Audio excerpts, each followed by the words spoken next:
कैसे हैं आप सब? आई होप आप लोग सब ठीक है। Q&A सेशन 6 में आपका स्वागत है। इस वाइट बोर्ड से परेशान मत होइएगा, कुछ स्टडी नहीं करने वाले हैं, लेकिन आपके सारे क्वेश्चंस जो पिछले वीक के हैं वो एड्रेस किए जाएंगे। चलिए शुरू करते हैं। कोई अगर क्वेश्चन मिस हो जाता है तो उसके लिए माफ़ी चाहता हूँ, लेकिन अगर रिपीट क्वेश्चन होगा तो मैं जनरली अवॉइड करूँगा। आपको यही रिकमेंड करूँगा कि Q&A सेशन सभी फॉलो करें। इंटरेस्टिंग और डिफरेंट क्वेश्चंस आपको सुनने को और समझने को मिलेगा, और हो सकता है आपके काफ़ी सारे डाउट्स और काफ़ी कुछ नॉलेज आपको मिल सकती है। आइए शुरू करते हैं पहले क्वेश्चन से। साजिद पठान भाई ने कहा है पैलेस क्वीन हमसफर एक्सप्रेस के वीडियो पे, सर ऑनलाइन टिकट में इसमें चेयर कार कोच भी दिखा रहा है। तो मैंने वीडियो में बताया है स्पेसिफिकली, और ये बात सही है कि आपको चेयर कार की जो एकोमोडेशन है दिखाएगा, लेकिन वो सिर्फ हुबली तक है। तो इस बात का ध्यान रखें कि वो स्टार्ट ऑफ जर्नी से है, यानी कि मैसूर से हुबली तक की बुकिंग रहती है, और वो दोनों कोच जो है वो डेडिकेटेड हुबली कोटा में ही आता है। नेक्स्ट एक इंटरेस्टिंग फीडबैक है, मुझे काफ़ी पसंद आया, तो मैंने सोचा कि भले क्वेश्चन नहीं है तो भी क्वेश्चन एंड आंसर सेशन में इसको इंक्लूड करते हैं। स्नू पूना ने कहा है कि कभी कभार मैं अपना भी खाना बताऊं, तो मुझे काफ़ी अच्छा और प्यारा कमेंट लगा, तो मैंने बोला कि आपके साथ शेयर करते हैं। जी हाँ, ये फीडबैक एक्सेप्टेड है। आगे कभी भी अगर मैं अपना खाना लेके चलूँगा तो आपको दिखाने की कोशिश करूंगा, भले घर का ही खाना होगा, बस उसकी पैकिंग और सब पे कमेंट मत कीजिएगा, सिंपल ही रहती है। नेक्स्ट क्वेश्चन है सर्वेश जोशी भाई का। इनको वीडियो काफ़ी पसंद आया और ये पैलेस क्वीन हमसफर एक्सप्रेस का वीडियो देखना भी चाहते थे, तो थैंक यू सो मच भाई, आपको पसंद आया।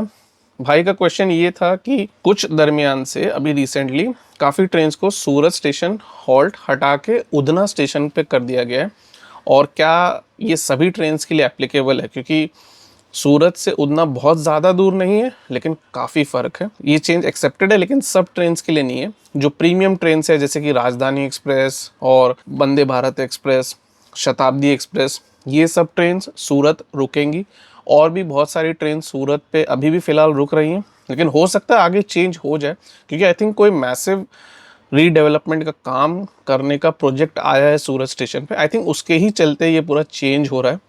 अब वो क्या है क्या नहीं है इसके बारे में एकदम बारीकी से तो डिटेल नहीं है, लेकिन चेंज है। काफ़ी ट्रेन्स का स्टॉप सूरत से उधना कर दिया गया है। मेरा भी एक्चुअली प्लान था बांद्रा से भुज जाने का, लेकिन वो लास्ट मोमेंट पे फिर कैंसिल हो गया, तो नहीं जा पाया। जब उस ट्रेन का मेरे पास टिकट था तो रेलवे का कंसिस्टेंटली मैसेज आ रहा था कि सूरत पे नहीं रुकेगी, उधना पे रुकेगी, जबकि मुझे तो जाना था भुज तक, लेकिन फिर भी ये अपडेट आ रहा था। तो अगर आपकी ट्रेन का हॉल्ट चेंज होने वाला रहेगा, या फिर आपके ट्रेन का टाइम टेबल भी चेंज हुआ होगा, क्योंकि रिसेंटली नया टाइम टेबल इंट्रोड्यूस हुआ है जनवरी 2025 में, तो आपको मैसेज आ जाएगा। काफ़ी सारी ट्रेन स्लो डाउन भी हुई हैं, काफ़ी सारी ट्रेन स्पीड अप भी हुई हैं, तो अगर आपकी ट्रेन का टाइमिंग भी चेंज होगा या स्टॉप भी चेंज होगा तो आपको अपडेट मिल जाएगा। नेक्स्ट क्वेश्चन बहुत ही इंटरेस्टिंग और अच्छा क्वेश्चन है। द गेमिंग मैन ने पूछा है, still Indian railways lag behind average speed, how can they cope up? तो ये अच्छा क्वेश्चन है कि एवरेज स्पीड का अगर हम हमारी ट्रेन्स का देखें तो काफ़ी पीछे हैं हम आज भी। 60-65 तो अगर किसी ट्रेन का एवरेज स्पीड रहता है तो जनरली उसको बहुत अच्छा फास्ट गिना जाता है, वरना आमूमन तो ट्रेन अगर 55 के ऊपर है उसका एवरेज स्पीड तो रेलवे आपको सुपर फास्ट चार्ज भी लेती है, जिसका आपको एक्स्ट्रा पेमेंट करना पड़ता है, और वो कंपलसरी है, उसको आप अवॉइड नहीं कर सकते। ये बढ़ेगा कैसे एवरेज स्पीड? तो इंफ्रास्ट्रक्चर की ज़रूरत है, और इंफ्रास्ट्रक्चर अगर बन गया है तो उसे यूटिलाइज करने की ज़रूरत है। जैसे कि पैलेस क्वीन हमसफ़र एक्सप्रेस की जब मैंने जर्नी किया था तो मैंने 2-3 बार बताया कि ट्रेन कैसे बिफोर टाइम रही है और ट्रेन कितना ज़्यादा टाइम वेस्ट कर रही थी। और ये एक्चुअली जो टाइम टेबल था ये पहले सेंसिबल था, वो इसलिए कि काफ़ी हिस्सों में तब सिंगल लाइन थी। अब सिर्फ थोड़ा सा सिंधवाने घाट के पास सिंगल लाइन बचा है, वो भी मेरे समझ से 2025 के एंड में या एटलीस्ट 2026 में तो शायद कंप्लीट होकर स्टार्ट हो जाए, लेकिन उसका कोई यूटिलाइजेशन नहीं है। मैसूर से इस ट्रेन को पुणे तक ईजिली बहुत सिग्निफिकेंट टाइम कम किया जा सकता। तो स्पीड अप की ज़रूरत है।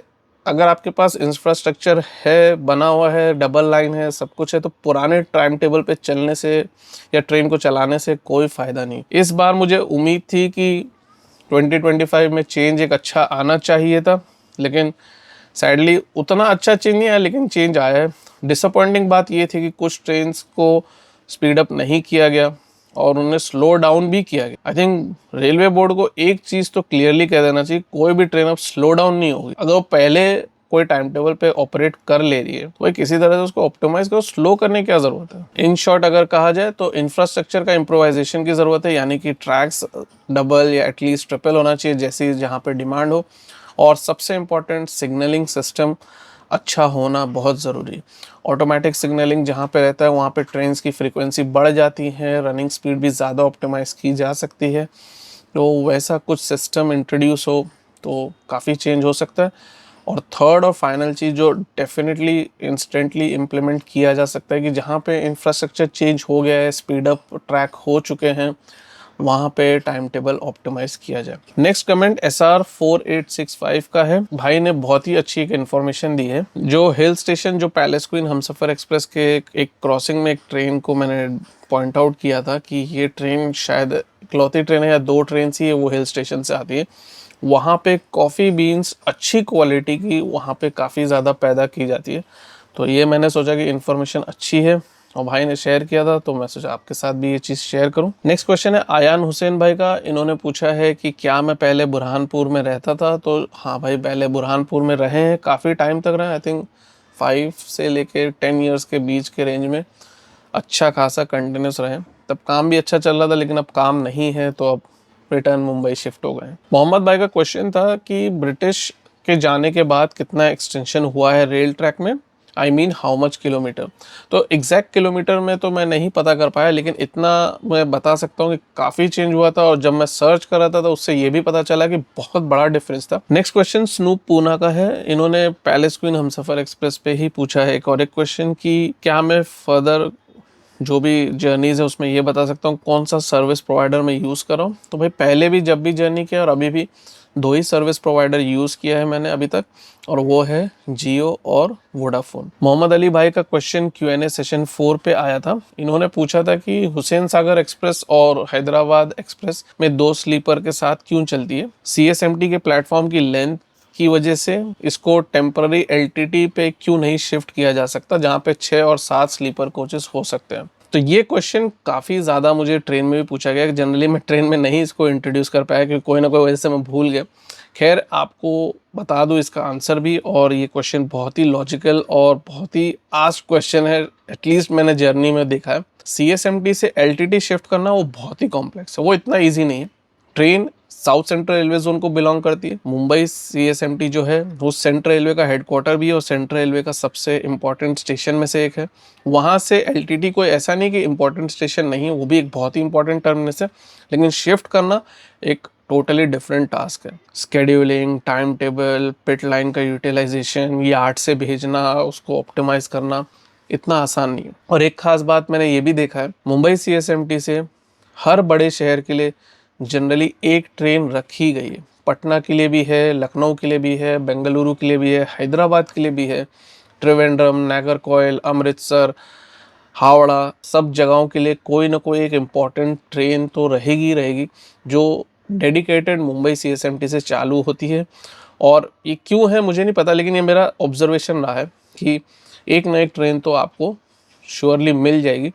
बहुत कम जगहें होंगी जहाँ के लिए डेडिकेटेड ट्रेन नहीं होगी। मुंबई CSMT पे अगर इस ट्रेन को मेन बड़े प्लेटफॉर्म पे भेजा जाए तब भी कोचेस बढ़ सकते हैं, लेकिन वहाँ पे अगर भेज देंगे तो जो ये जनरली पिट लाइन पे रहती है, जो कि इस वक्त आप देख सकते हो, वहाँ पे ये नहीं स्टेशन हो सकती क्योंकि वो पिट लाइन भी छोटी है, वो प्लेटफॉर्म भी छोटा है जिसपे से ये जनरली अराइव और डिपार्ट करती है। बड़े प्लेटफॉर्म पे आएगी तो उसको मेन यार्ड जाना पड़ेगा। अब ये सब चीज़ें करना चाहें तो रेलवे बोर्ड अगर किसी तरह से इस चीज़ पर डेडिकेटेड फोकस दे तो फिर हो पाएगा। नेक्स्ट क्वेश्चन मनु जॉन का है, काफ़ी इंटरेस्टिंग और अच्छा क्वेश्चन ये भी है और ये काफ़ी टाइम आप फेस कर सकते हैं। इन्होंने पूछा है कि जब हमारे पास कंफर्म टिकट है और हमारी ट्रेन छूट जाती है तो क्या हमें रिफंड मिल सकता है उस कंफर्म टिकट पे? अगर मिल सकता है तो क्या स्टेप्स है? अगर ट्रेन टाइम पे, अगर ट्रेन डाइवर्टेड नहीं है और आपके स्टॉप्स नहीं मिस हो रहे हैं या आपका जो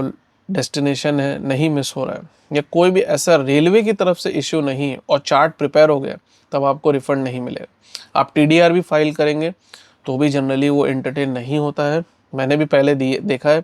मैं तो आज भी कभी अगर ऐसा सिचुएशन होता है तो TDR फाइल कर देता हूँ, एक बार भी पैसा रिटर्न नहीं आया, वो रिजेक्ट हो जाता है TDR।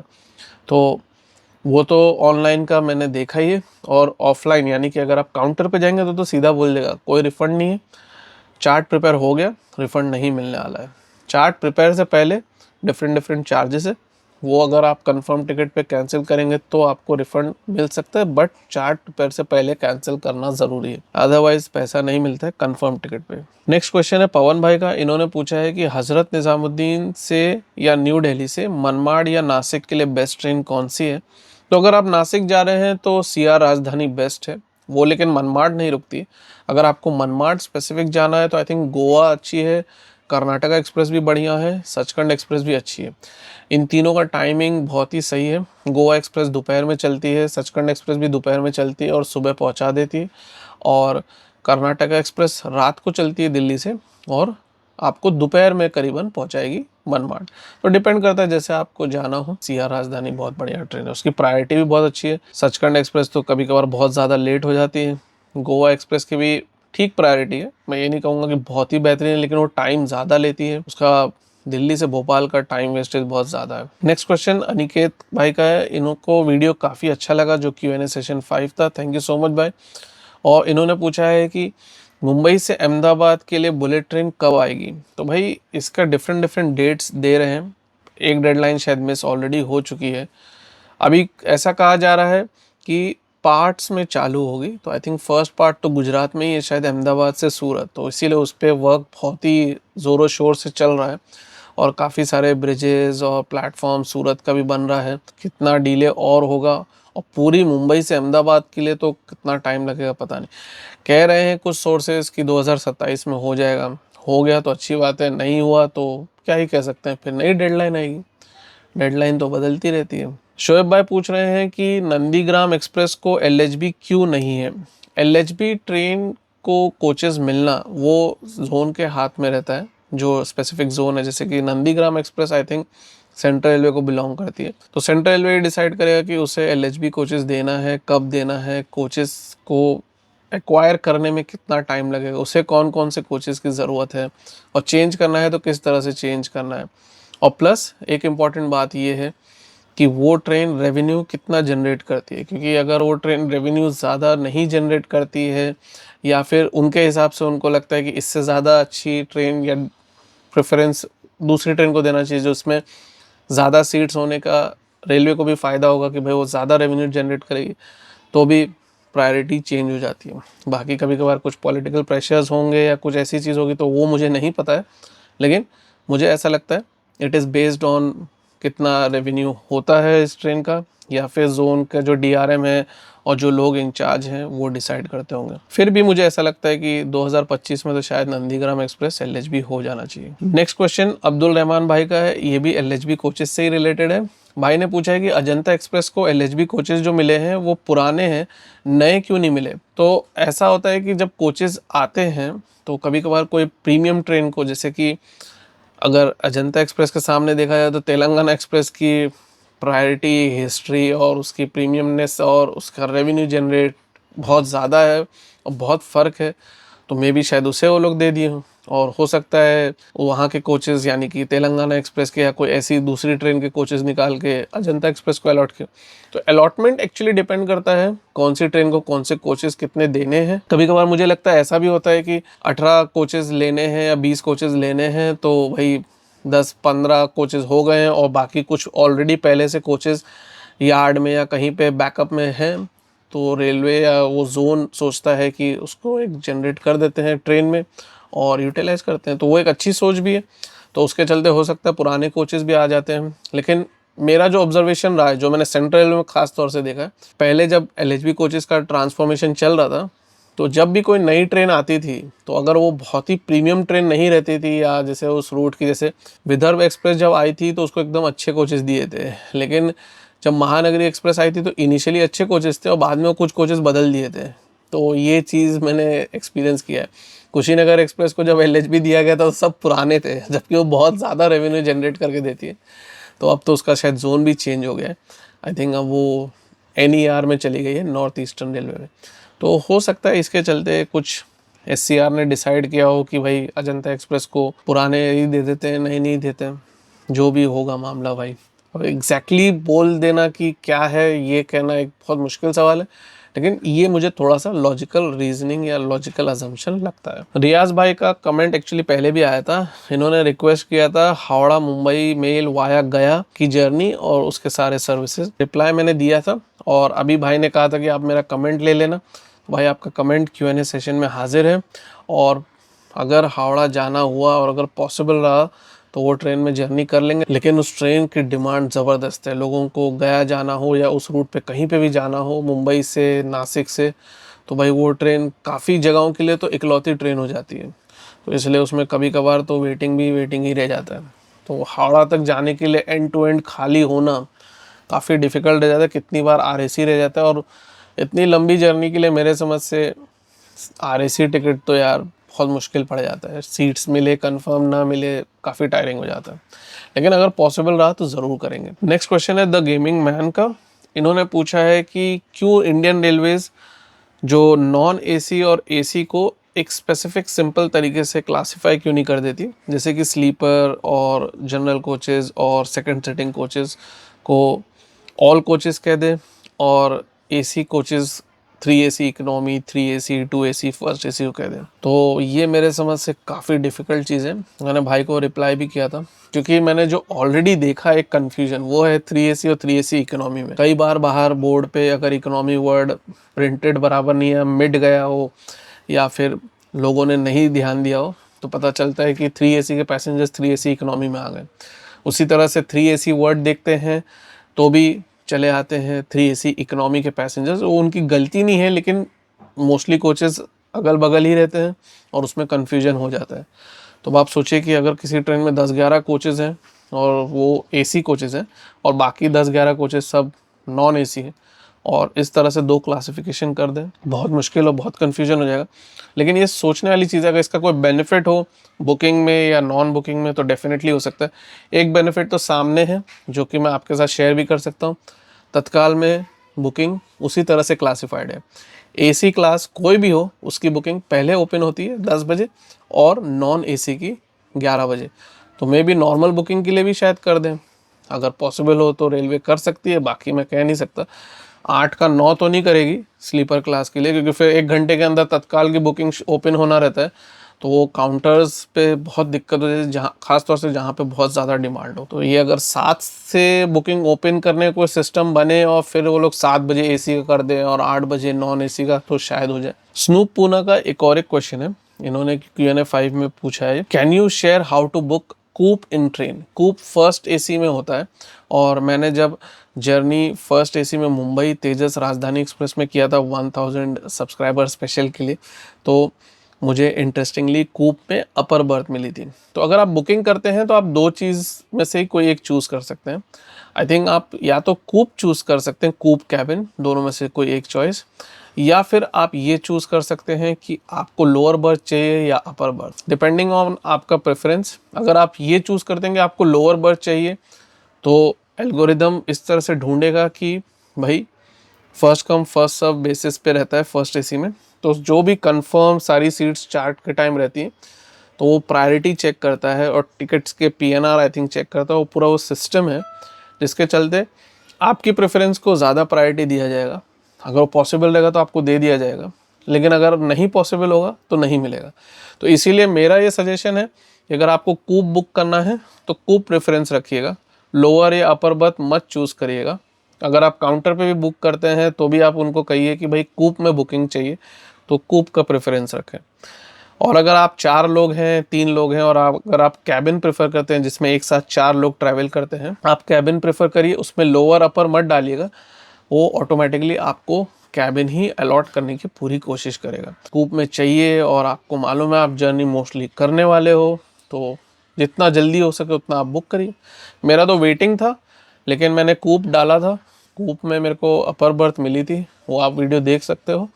और रतलाम तक जो लोअर बर्थ पे थे वो आए नहीं थे, क्योंकि वो बुकिंग रतलाम से थी, तो दिल्ली से रतलाम वो सीट खाली थी। तो मुझे तो काफ़ी अच्छा, और मेन जो हिस्सा था वो जर्नी का काफ़ी कंफर्टेबल और प्राइवेटली गया था, और one of the most interesting और पसंदीदा जर्नी में से एक था, जिसको मैं ये कहूँगा कि बहुत ही कंफर्टेबल और बहुत ही अच्छा वैल्यू फॉर मनी था। एक हिसाब से ये कहूँ कि 5,000 का टिकट था। मुझे तो यही लग रहा था कि भाई ऐसे तो कोई रेवेन्यू हम इससे जनरेट नहीं करते, लेकिन फिर भी मुझे ये एक्सपीरियंस शेयर करना था और फॉर्चुनेटली बहुत ही अच्छी सीट मिली थी। तो ये मैं कह सकता हूँ कि एल्गोरिदम अच्छा है, और हो सकता है कभी कभार आपको भाई कोई और सीट मिल जाए। जैसे ज्ञानेश्वरी एक्सप्रेस में मेरा शायद लास्ट वेटिंग होने की वजह से, क्योंकि मैं लास्ट मोमेंट पे लिया था, आई थिंक ट्रेन शाम को चलने वाली थी, कोरोमंडल एक्सप्रेस का एक्सीडेंट हो गया था और वो कैंसिल हो गई थी, तो उसमें मैंने फर्स्ट एसी बुक किया था। और वहाँ पे फिर भाई मेरे को अपर बर्थ मिला था, वो भी 4 में, यानी कि कैबिन के अपर बर्थ में। तो मुझे ऐसा लग रहा था कि शायद मेरा ही लास्ट वेटिंग क्लियर किया गया और लास्ट सीट ही दी गई है। और आई थिंक जितना मैं याद आ रहा है कि वो एच कैबिन ही था, तो वो काफ़ी इंटरेस्टिंग था। नेक्स्ट एक और क्वेश्चन स्नूप पूना ने पूछा है, what is the difference between 3AC economy and 3AC। काफ़ी फ़र्क है। सबसे इम्पॉर्टेंट और मेजर फ़र्क ये है कि 3AC में थोड़ी सी आपको स्पेस ज़्यादा फील होगी, 3AC इकोनॉमी थोड़ा सा कंजेस्टेड फील होगा। खासतौर से अगर कोई बहुत लंबा या बहुत हेल्दी पर्सन रहेगा तो उसको ऐसा लगेगा कि भाई मेरी हाइट कोई बड़ी नहीं है, मैं 6 फीट भी नहीं हूँ, लेकिन मेरा पैर, अगर मैं नॉर्मल जो 6 वाली सीट है उसमें बैठूंगा और अगर सामने कोई नॉर्मली मेरे हाइट का भी रहता है तो मैंने देखा कई बार ऐसे रैंडमली टच हो जाता है। तो भाई वो चीज़ का एक फ़र्क मैंने देखा। पता नहीं, मुझे पर्सनली ऐसा लगता है थोड़ा सा क्रैम्ड अप है। आई थिंक वो 80 सीट्स को इंक्लूड करने के लिए कुछ अच्छे बेनिफिट्स ये हैं, सीट्स ज़्यादा है पहली बात, तो भाई ज़्यादा सीट्स है तो ज़्यादा लोग उसमें आ सकते हैं। वेंट्स दिया है डेडिकेटेड सीट्स पे, तो वो भी अच्छी चीज़ है कि भाई अगर लोग ज़्यादा हैं तो कूलिंग अच्छे से मेंटेन हो जाए। लेकिन काफ़ी सारे लोग वो वेंट को तोड़ देते हैं, तो ये तो बहुत दुख की बात है कि भाई लोगों को उतना एटिकेट क्यों नहीं है पता नहीं। थोड़ा सा सिंपली ओपन करना है, फिर भी वो टूटा रहता है कई जगह पे मैंने देखा है। वाटर बॉटल होल्डर का भी वही हाल है, प्लास्टिक का दिया है, तो वो पहली चीज़ तो थोड़ी एक मिस्टेक थी कि प्लास्टिक का वाटर बॉटल होल्डर तो डेफिनेटली नहीं देना चाहिए था। हमारे इंडियन रेलवे में जो लोग ट्रैवल करते हैं, माफ़ी चाहता हूँ अगर आप किसी को बुरा लगे, लेकिन लोगों को एटिकेट नहीं है और वो कभी पैर रख देंगे, कभी कुछ रख देंगे, कभी बड़ी बोतल को ठूसने जाएंगे और तोड़ देंगे। तो वो भी एक प्लास्टिक का है जो बंद होता है, तो काफ़ी अच्छा है। यानी कि अगर आप बंद कर देंगे तो आपको लगेगा नहीं। अगर आपको एक्चुअली पता हो किस तरह से यूज़ करना है, कब बंद कर देना है, थोड़ा कंफर्टेबली और ध्यान से चलना हो तो वो ना टूटे। लेकिन अब क्या ही कहना। खैर ये कुछ ऐसे मेजर फ़र्क हैं। ऊपर के भी वेंट में आप ब्लोअर को थोड़ा सा ओपन क्लोज एक्स्ट्रा कर सकते हो, तो उससे ज़्यादा कोई फ़र्क नहीं है। सीट्स का ही मेजर फ़र्क है कि भाई सीट ज़्यादा है और थोड़ी सी स्पेस का कमी है। और पैसा जो है वो आई थिंक 100 रुपये के आसपास का ही फ़र्क है, वो कोई ज़्यादा फ़र्क नहीं। नेक्स्ट क्वेश्चन फुरकान भाई का काफ़ी इंटरेस्टिंग और लॉजिकल क्वेश्चन है। इन्होंने कहा है कि 120 से 60 डेज जो रेलवे ने किया है वो एक ख़राब फैसला है और काफ़ी डिफ़िकल्टी होती है कंफर्म टिकट लेने में। टिकट का जो कैंसिलेशन भी है वो भी कम हो गया है और कैंसिलेशन चार्जेस तो इंक्रीज़ ही हो रहा है। इन्होंने एग्जांपल भी दिया भाई ने कि पहले अगर 50 वेटिंग का टिकट ले लिया, 6 3AC के कोचेज़ हैं, आप अगर 8-10 पे पर डे का कैंसिलेशन का हिसाब जोड़ें तो चांसेस यही रहता था कि कंफर्म हो जाता। लेकिन अब चूंकि कैंसिलेशन कम होती है, टिकट कंफर्म होने के भी चांसेस कम हो जाते हैं। और साथ ही साथ रेलवे एक बहुत बड़ी भूल कर रही है कि उनका एक खासा बड़ा सोर्स ऑफ इनकम कैंसिलेशन भी था और वो काफ़ी अच्छा सोर्स ऑफ इनकम था। तो काफ़ी इंटरेस्टिंग और अच्छा क्वेश्चन था, तो मैंने सोचा कि भाई इसको तो इंक्लूड करना ही है। वैसे भी जनरली आपके सभी यूनिक क्वेश्चंस में इंक्लूड ही करता हूँ और इस क्वेश्चन के चलते मैंने भी एक बहुत ही बड़ा डिफरेंस महसूस किया है। अब मैं वो आपके साथ पूरा शेयर करता हूँ, हो सकता है ये आंसर थोड़ा डिटेल्ड हो जाए। 120 से 60 डेज जो रेलवे ने किया है, रेलवे को ऐसा लगता है कि वो फैसला उनके लिए सही है। तो भाई मैं रेलवे में काम नहीं करता हूँ, मैं एग्जैक्टली किसी से को जानता नहीं जो इस पे रेलवे की तरफ से कमेंट कर सके, लेकिन एज अ पैसेंजर मैं आपको बता सकता हूँ कि ये बात बिल्कुल सही है कि कंफर्म टिकट मिलना अब एक मुश्किल काम हो गया। पहले 120 डेज रहता था तो लोग पीसफुली लेते थे। जिन लोगों को श्योर शॉट रहता था कि भाई हमें जाना है, वो टिकट बुक कर लेते थे। कैंसिलेशन भी अच्छी खासी होती थी तब। तो हाँ, ये हो सकता है कि भाई कैंसिलेशन का परसेंटेज रिड्यूस हो गया हो। उसकी एक और एक खास वजह ये भी है कि अगर आप 60 दिन पहले यानी कि 2 महीने पहले अगर आप टिकट बुक कर रहे हैं तो आपको ये पता रहेगा कि भाई मोस्टली आप जाने ही वाले हो, तो कैंसिल ऑब्वियसली थोड़ा सा चांस कम है। प्लस अगर आपके पास RAC या कंफर्म सीट है तो आप जानते हैं कि अगर आपने कैंसिल कर दिया तो अब नया टिकट मिलना बहुत मुश्किल हो जाएगा। अब या तो तत्काल, नहीं तो नहीं जाना। तो इसलिए भी लोग अब और जल्दी बुक कर लेते हैं। एक ये बात तो ज़रूर है कि कंफर्म टिकट मिलना काफ़ी मुश्किल हो गया। और साथ ही साथ एक चीज़ भी मैंने एक्सपीरियंस किया है कि जो भाई बोल रहे हैं कि कंफर्म नहीं होती सीट, ये मैं काफ़ी ज़्यादा महसूस कर रहा हूँ जब से ये 60 डेज़ का हो गया। मैंने कई सारी जर्नी करनी थी काम से रिलेटेड, पर्सनली भी मैंने लिया था, भाई वो कंफर्म ही नहीं हुआ। वो आरएसी रह गया या वेटिंग रह गया और मुझे कैंसिल करना पड़ा। या वो अगर कंफर्म होने वाला था तो कनेक्टिंग जर्नी नहीं मूव कर रही थी, उसका वेटिंग वैसे के वैसे ही था। तो भाई नहीं कर सकते क्योंकि बीच के हिस्से की जर्नी का क्या करेंगे। मेरे लिए तो ये पर्सनली स्पीकिंग बहुत ही दिक्कत हो गई, काम से भी रिलेटेड और पर्सनली भी जब मुझे ट्रिप करना था। जैसे अभी रिसेंटली भाई एक बहुत टाइम से कमेंट कर रहे थे कि भाई एलटीटी गया या गया एलटीटी वीकली जो ट्रेन चलती है उसमें जर्नी करें, तो उसमें टिकट ही नहीं मिलता। और दूसरी चीज़, अगर उसमें मैं ले भी लूँ तो उसके साथ कनेक्टिंग ट्रेन में नहीं मिल रहा कि भाई मैं रिटर्न मुंबई कैसे आऊँ, या मैं मुंबई से जाऊँ हावड़ा या गया तो फिर वहाँ से कैसे आऊँ, वहाँ का टिकट नहीं मिल रहा। तो ये परेशानी बहुत ज़्यादा हो गई है।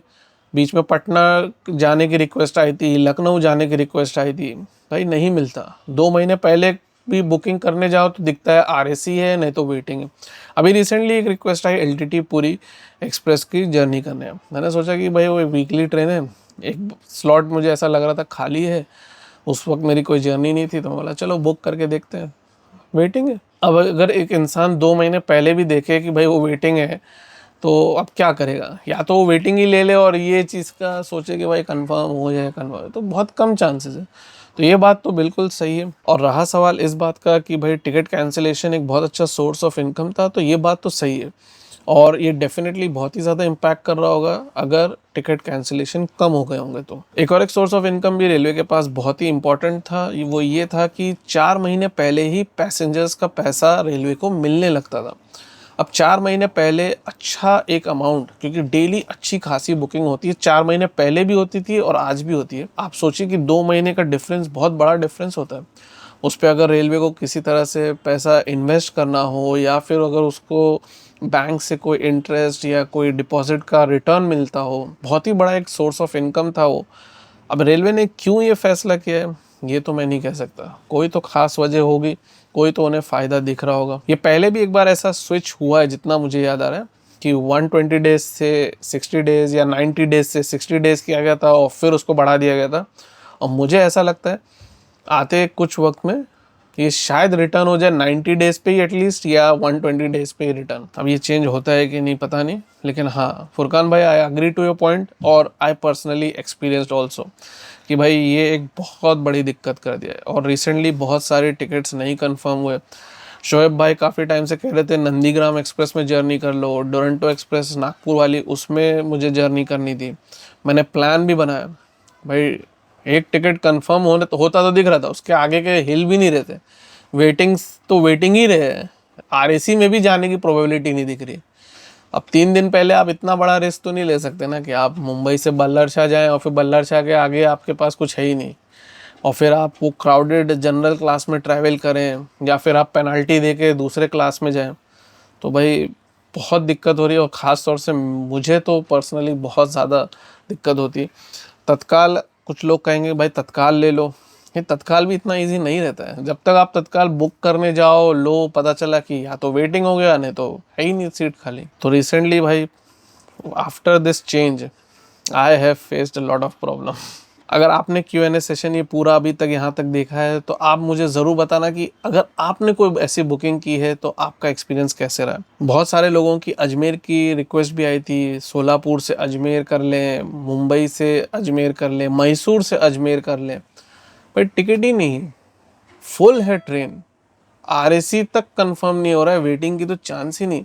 तत्काल ओपन होता है तो मैं जब ट्राई करने जा रहा हूँ, जब तक मैं अपना डिटेल डाल के और फिर उसके बाद वो ट्रांजैक्शन कंप्लीट हो रहा है, लिख के आ रहा है no confirm seat available, do you want to proceed. अब आप बताइए, वो अगर ऑप्शन हटा भी दूँ तो भी वेटिंग बुक हो रहा है। अब ये हो सकता है मेरा पर्सनल एक्सपीरियंस रहा हो रिसेंटली, लेकिन आगे मैं और भी डिटेल में बता सकता हूँ, लेकिन फिलहाल लास्ट 1 महीने में तो बहुत दिक्कत हुई है। अगला क्वेश्चन है अमन भाई का, इन्होंने करंट रिजर्वेशन से रिलेटेड क्वेश्चन पूछा है, इन्होंने एग्जाम्पल भी दी है।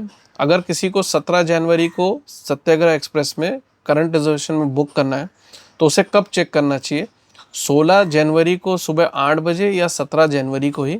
अगर उसे ट्रैवल करना है तो सबसे पहली बात, करंट रिजर्वेशन में यानी कि करंट बुकिंग में अगर आपको चेक करना है तो चार्टिंग से 4 घंटा पहले ही आपको मालूम पड़ेगा, यानी कि चार्ट बनने के बाद ही पता चलेगा। चार्ट बनने से पहले तो आपको मोस्टली सभी ट्रेन्स में वेटिंग या RAC एटलीस्ट ऐसे दिखेगा, खाली अगर होगा तो खाली भी दिखेगा जैसा हो, लेकिन अमूमन वेटिंग या RAC मिलेगा। 16 को तो आपको कुछ भी नहीं पता चलेगा, 17 को भी आपको सुबह नहीं पता चलेगा जब भी आपकी ट्रेन का डिपार्चर है। जैसे कि सत्याग्रह एक्सप्रेस का I think departure Anand Vihar से शाम को 5:30 बजे, तो वो आपको दोपहर में 1:30 बजे यानी कि 1:30 पे चार्ट जब बन जाएगा तो आपको पता चलेगा। और सत्याग्रह एक्सप्रेस जैसी ट्रेन में तो भाई करंट में मिलना भी नहीं है, क्योंकि भाई वो ट्रेन की अच्छी खासी डिमांड है। और अभी जो जस्ट क्वेश्चन मैंने आंसर किया है, यानी कि वो जो 60 डेज बुकिंग वाला, उसके बाद और रिसेंटली जो मेरा एक्सपीरियंस रहा है, करंट बुकिंग का तो मैं सोचता भी नहीं भाई, पॉसिबल ही नहीं दिखता है, ऐसा लगता है। करंट रिजर्वेशन का ये याद रखिए कि आपको चार्ट बनने के बाद ही पता चलेगा, यानी कि ट्रेन के डिपार्चर से 4 घंटे पहले या जब भी उस ट्रेन का चार्टिंग होती है। नेक्स्ट क्वेश्चन अभिलाष भाई का है। इन्होंने पूछा है मुंबई CSMT होसापेट एक्सप्रेस के वीडियो पे, सर इस ट्रेन में जनरल डब्बा कहाँ होता है, आगे या पीछे? CSMT स्टेशन से भीड़ होती है क्या इस ट्रेन में? तो भाई इस ट्रेन में जनरल डब्बा एक आगे और एक पीछे है जब मैंने ट्रैवल किया था। और CSMT से जनरली उतना भीड़ नहीं रहती, लेकिन सीट अच्छी खासी ऑक्यूपाई हो जाती है। अगर आपको उसमें ट्रैवल करना हो तो मेरे समझ से आप CSMT से अगर बोर्ड कर सकते हैं तो बहुत बढ़िया रहेगा, क्योंकि आगे तो बहुत ही ज़्यादा क्राउड रहेगा। अगला क्वेश्चन है सूर्यनगरी एक्सप्रेस के वीडियो पे भाई ने पूछा है कि क्या इस ट्रेन में TC आया था? तो 2AC में मैंने जर्नी किया था, उसमें आया था। और मुंबई बोरेली के बाद तो वो सभी कोचेज़ में आ जाते हैं। मुझे लगता नहीं कि कोई भी कोच में TC नहीं आता होगा, स्लीपर में भी इस ट्रेन में आता होगा। इस रूट पे जनरली TC अच्छा खासा अलर्ट रहते हैं। फाइनल क्वेश्चन है फर्स्ट AC की जो जर्नी थी न्यू दिल्ली मुंबई तेजस राजधानी एक्सप्रेस पे। अरुण भाई पूछ रहे हैं कि क्या ये सब खाना जो मैंने उस ट्रेन की जर्नी में दिखा है वो इंक्लूडेड होता है? बिल्कुल भाई इंक्लूडेड होता है। इससे ज़्यादा, यानी कि जो मैंने दिखाया उससे ज़्यादा अगर आप खा सकते हैं तो आपको वो भी दे दिया जाएगा। फर्स्ट AC वन टाइम अगर आप ट्रैवल कर रहे हैं फैमिली के साथ या फिर फ्रेंड्स के साथ और आप अफोर्ड कर सकते हैं, बहुत ही अच्छा और यूनिक एक्सपीरियंस रहेगा। फ्रेश खाना पेंट्री कार में अच्छी क्वालिटी में बना हुआ, और मुंबई तेजस राजधानी एक्सप्रेस का खाना तो बहुत ही बढ़िया था। चाहे वो नाश्ता हो, रात का खाना हो, सुपर्ब था। और जितना चाहे उतना आप खाइए, जो आपको मन हो आप मंगवाइए। आपको अगर रोटी नहीं खाना है, सिर्फ राइस खाना है तो सिर्फ राइस खा लीजिए। अगर आपको राइस खाना नहीं है, रोटी सिर्फ खाना है तो वैसे खाइए। जो आपको पसंद हो आप मंगा लीजिए, उनके पास अवेलेबल रहेगा तो डेफिनेटली आपको देंगे। तो ये था कुछ थोड़ा सा लंबा Q&A सेशन। आप अपना प्यार सपोर्ट इसी तरह से जारी रखिए। मिलेंगे फिर कोई एक इंटरेस्टिंग जर्नी में या फिर कोई एक इन्फॉर्मेटिव वीडियो में। अपना ख्याल रखिएगा। मिलते हैं फ्राइडे को। चैनल पे नए हैं, अभी तक आपने देखा है तो पहली बात बहुत बहुत धन्यवाद। सब्सक्राइब करना ना भूलें। बहुत सारी इंटरेस्टिंग जर्नी ऑलरेडी चैनल पे और बहुत सारी आने को भी है। मुस्कुराते रहें, ट्रैवल करें safely. Goodbye for now.